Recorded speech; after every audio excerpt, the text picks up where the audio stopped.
Welcome to Cheater Confessions. Let's get started with today's story. I knew something was off long before Carly said it out loud. After 22 years of marriage, you don't need proof. You notice patterns, tone, the way someone looks at you or stops looking at you.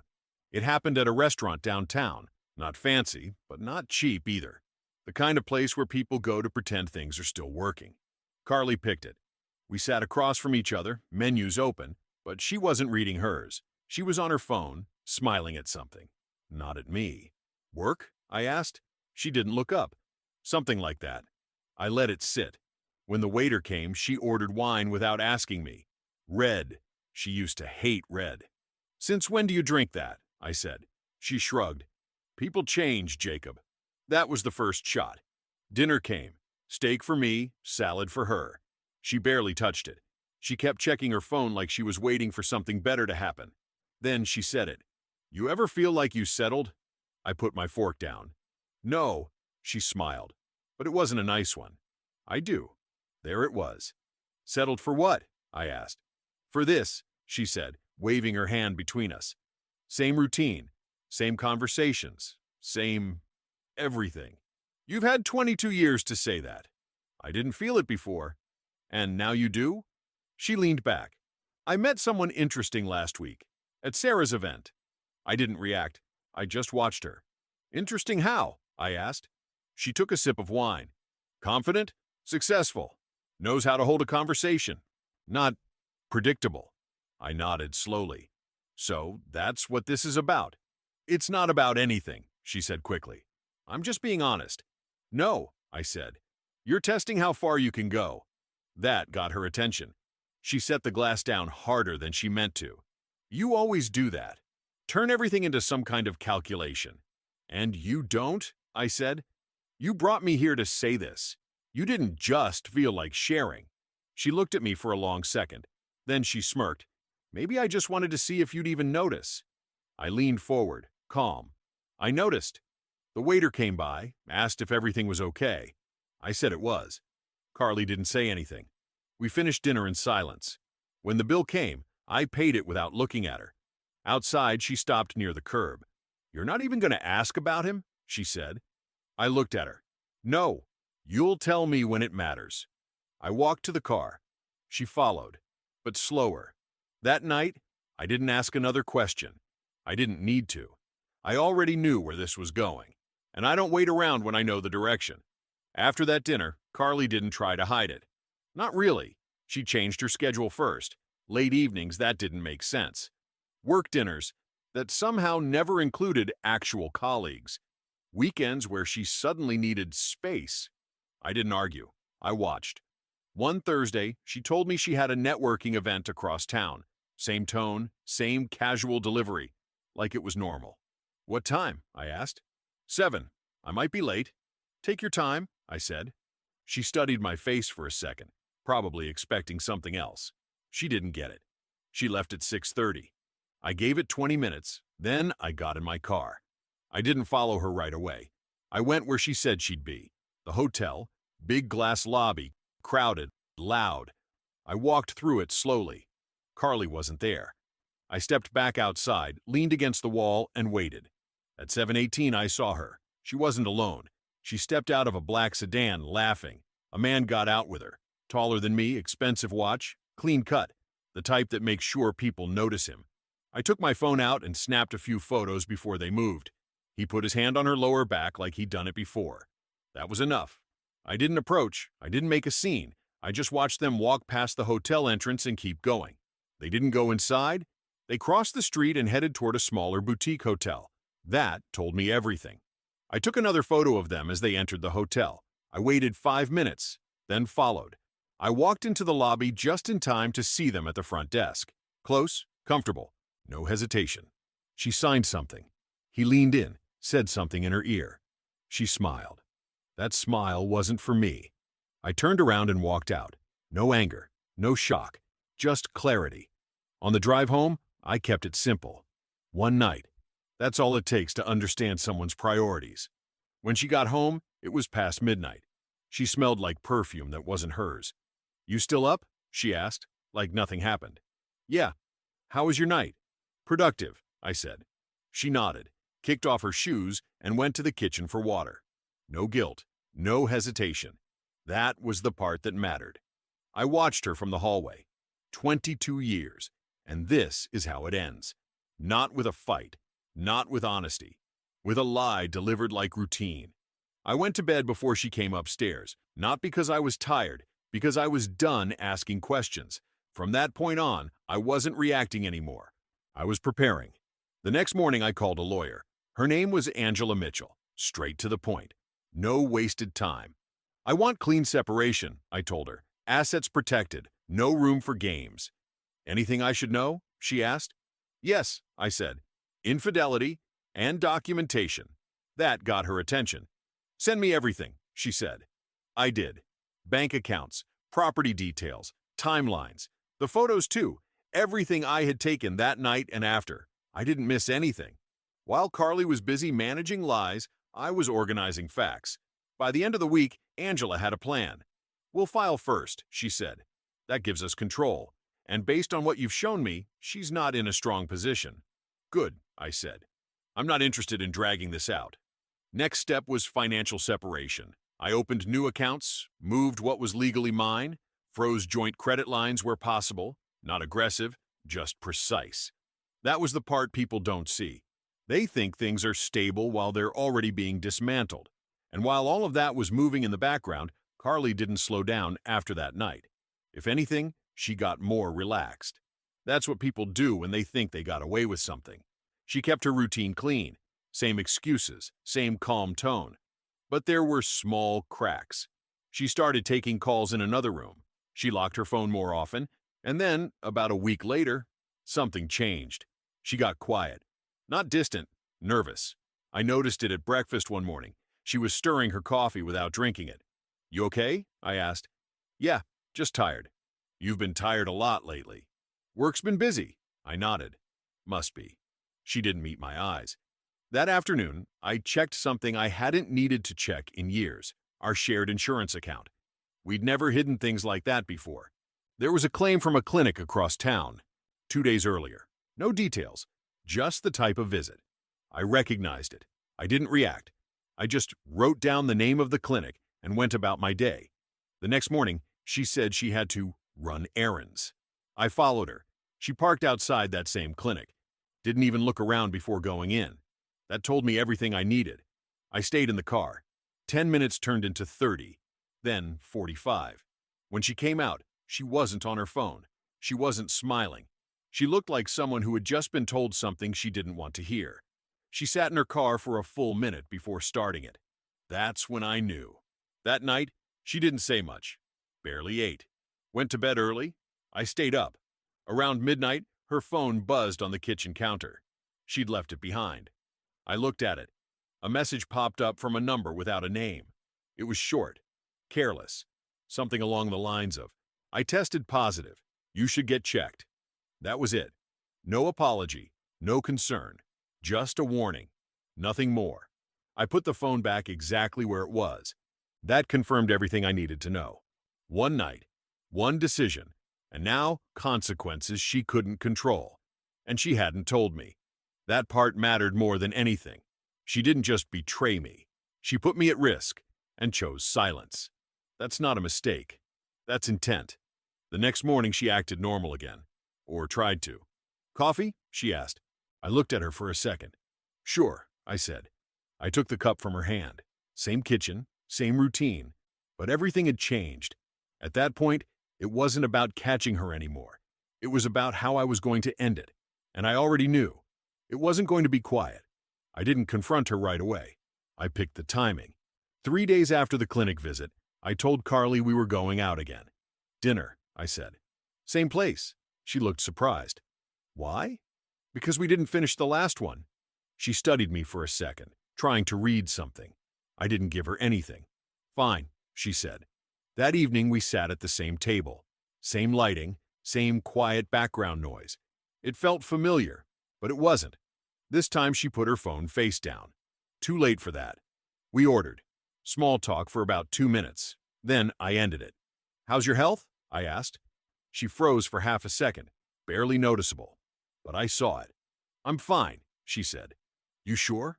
Jacob, what is this? I leaned back. You went to a clinic on Tuesday. Her face tightened. You've been checking up on me? I don't need to check. You left a trail. She picked up her glass, then put it back down. It was just a routine check. After a hotel room? That landed.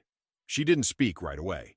She looked around, like the room might disappear if she waited long enough. You followed me, she said quietly. I confirmed what I already knew. She let out a breath, then straightened up. Okay, fine. Yes, I made a mistake. One night, I said. She nodded. It didn't mean anything.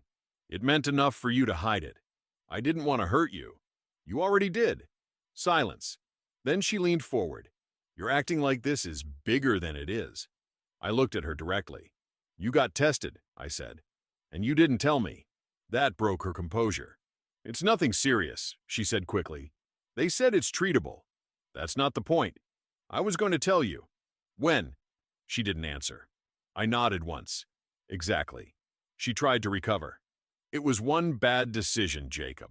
After 22 years, you're going to throw everything away for that. I leaned in slightly. You didn't just cheat, I said. You gambled with my health and stayed quiet. That's not one mistake. That's a choice you kept making. Her eyes hardened. So what now? You want to punish me? No, I said calmly. I'm going to handle it. She crossed her arms. Handle it how? I stood up, took my wallet out, and placed cash on the table. You'll find out. Jacob, I looked at her one last time. You wanted to see if I'd notice, I said. Now you'll see what I do when I do. I walked out before she could respond.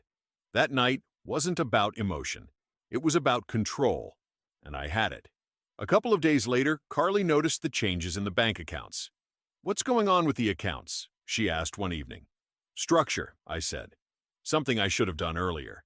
She narrowed her eyes. You're overreacting. No, I said. I'm adjusting. She didn't like that answer. At the same time, I handled something else quietly. I got tested. Results came back clean. That mattered.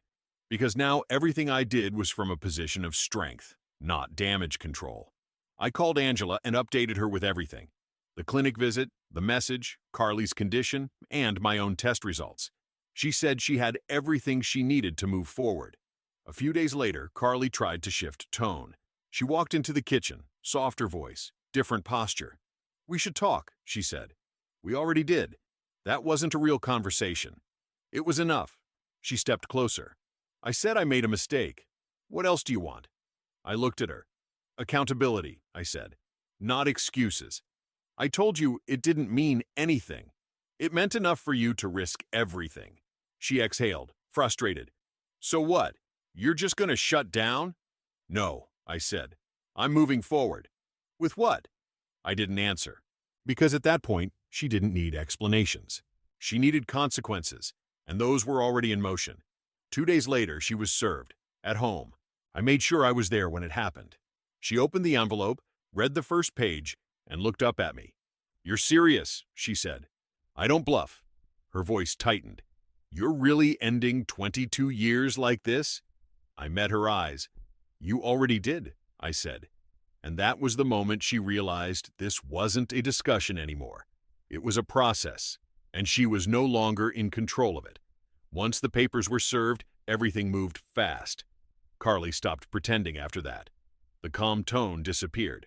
What replaced it wasn't anger. It was panic. You didn't have to do this, she said one morning, standing in the doorway while I was getting ready. We could have handled it privately. We are handling it, I said. Just not your way. Her voice sharpened. You're trying to ruin me. I looked at her in the mirror. No, you did that on your own. She didn't like that.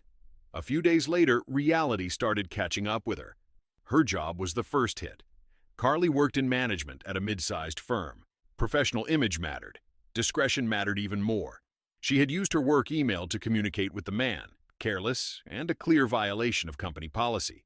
I didn't blast anything publicly. I didn't need to. Angela handled it properly. Evidence submitted where it mattered. Within a week, Carly was under review. By the next, she was out. She came home early that day. No warning. They fired me, she said flatly. I was sitting at the table going through documents. I didn't react immediately. Then I nodded once. I figured. You had something to do with this. I provided facts, I said. What they did with them is their decision. Her eyes filled, but she held it together. You're enjoying this. No, I said calmly. I'm finishing it. That hit harder than anything else. The man she had that night, he disappeared. I knew because she tried calling him. Twice, right in front of me. No answer, no return calls. One message came through days later. Cold, distant, nothing helpful. She read it, then deleted it. That was the end of that. Then came the health situation. Treatment started, appointments, prescriptions, follow-ups. It wasn't life-threatening, but it was real. It forced her to face it every day. No distraction, no denial. One evening, she sat across from me again at the same kitchen table. Was it worth it? I asked. She didn't answer. She just looked down. That told me everything. The house got quieter after that. Not peaceful, just empty. Two people living in the same place, but no connection left. The process moved forward. Legal steps, asset division, timelines. No arguments, no emotion, just outcomes. And for the first time since that first dinner, she wasn't leading anything. She was reacting. And that's a hard place to be when you're not used to losing control. 3 weeks later, Carly asked to go out again. Dinner, she said. Just talk. Same place. I agreed. We sat at the same table where this started. Same lighting, same quiet noise in the background. But this time, she didn't touch her phone. She looked tired, not just physically, worn down. I lost everything, she said after we ordered. You lost what you chose to risk, I replied. She nodded slowly.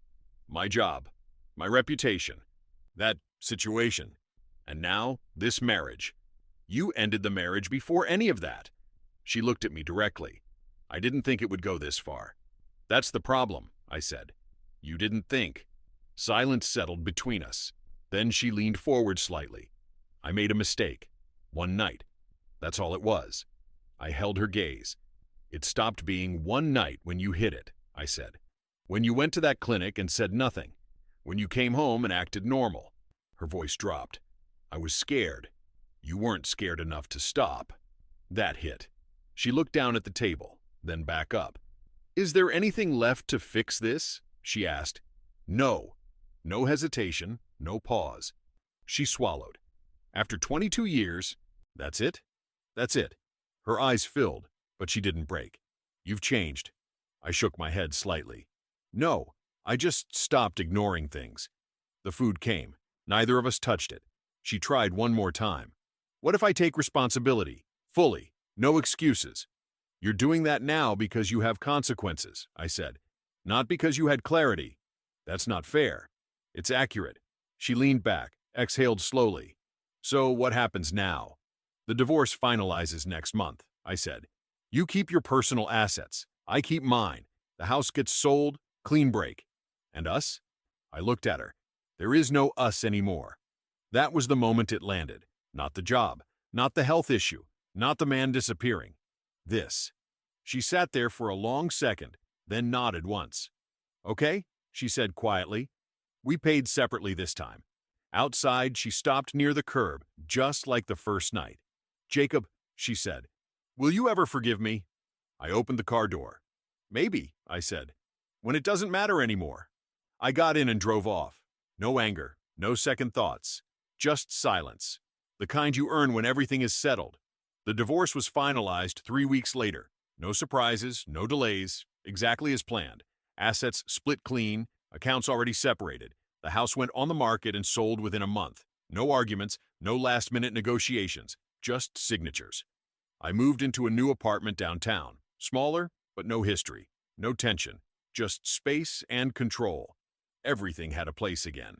I kept my routine simple. Work, gym, quiet evenings, no noise I didn't choose. I heard about Carly through mutual contacts. She moved into a small apartment on the other side of town, took a new job, lower position, less pay.